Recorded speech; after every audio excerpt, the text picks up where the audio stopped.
From Amateur Radio Newsline Report number 2119, these are the Ham Nation headlines for Wednesday, June 13th, 2018.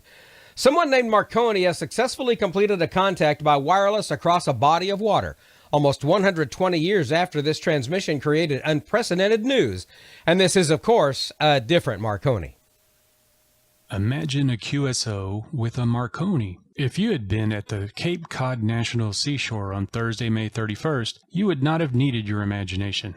At the Wellfleet Marconi station there, the rig was tuned to 14.224 megahertz. At the microphone was Guglielmo Marconi's daughter, Princess Elettra Marconi. Shortly before noon, another wireless Marconi message went out, this time to the historical Signal Hill station in Newfoundland, Canada. The special event coordinator of the Society of Newfoundland Radio Amateurs, Chris Hillier, VO1IDX, had arranged for the station VO1AA to make the contact. At the microphone in Canada was 18-year-old Aaron Kent Abbott, VO1FOX. Although Princess Elettra has visited both Marconi stations on previous occasions, the moment's significance was lost to no one. The radio pioneer himself first transmitted from this New England station on January 18, 1903, sending the first two-way wireless message from the U.S. to Europe. It was at the Newfoundland station on December 12, 1901, that Guglielmo Marconi had received that first transatlantic letter, the letter S, sent in Morse code from England.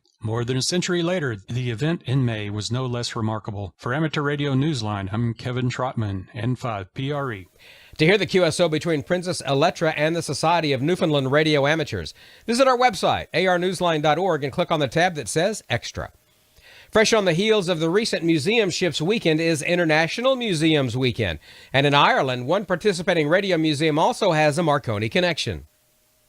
Although ships, castles, pumping stations and aviation establishments qualify to activate international museums, one museum near Dublin is a natural for the event. Ye Old Hurdy-Gurdy Museum of Vintage Radio will be participating on Saturday and Sunday, the 16th and 17th of June, with the call sign EI0MAR. The museum is located in the Martello Tower, the site of the first telegraphy station that connected Ireland to Great Britain in 1852. It was in this tower that America's Lee de Forest experimented with wireless telegraphy at the turn of the 20th century. The tower was also home to a Marconi receiving station that conducted experimental telegraphy communications with HMS Monarch. Hams will be operating from that tower during the weekend, and organisers say volunteer operators are needed for both SSB and CW. The station is customarily operated by the Howth Martello Radio Group on Sundays, and the site opened as a museum in 2003. For Amateur Radio Newsline, I'm Jeremy Bucci, 4NJH.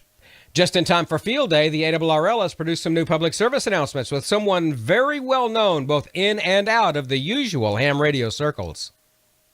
The latest releases from rock legend Joe Walsh, WB6ACU, are no match for Hotel California or Live Spin Good, which are staples for so many of his fans. For ham radio operators, though, the guitarist and songwriter has landed on the charts anyway. Well, maybe more like the band planned. Joe has recorded a series of public service announcements for the American Radio Relay League, explaining the importance of ham radio and the league's advocacy role. The video and audio messages are being made available to radio and TV outlets, as well as ARRL-affiliated clubs to use at meetings or public events. The recording artist's studio sessions were at League headquarters in Connecticut at W1AW. Joe's previous visits to the station included donations of some of his vintage equipment and some on-air operating that generated massive pile-ups. Joe's PSAs, however, are easily downloadable from the ARRL website. All you need is an eagle eye. For Amateur Radio Newsline, I'm Mike Askins, KE5CXP.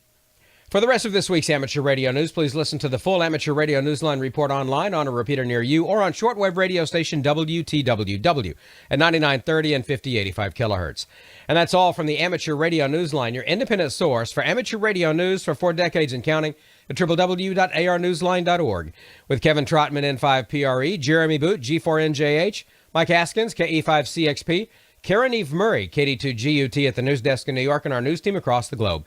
I'm Don Wilbanks, AE5DW. 7-3. We'll see you next time here on Ham Nation.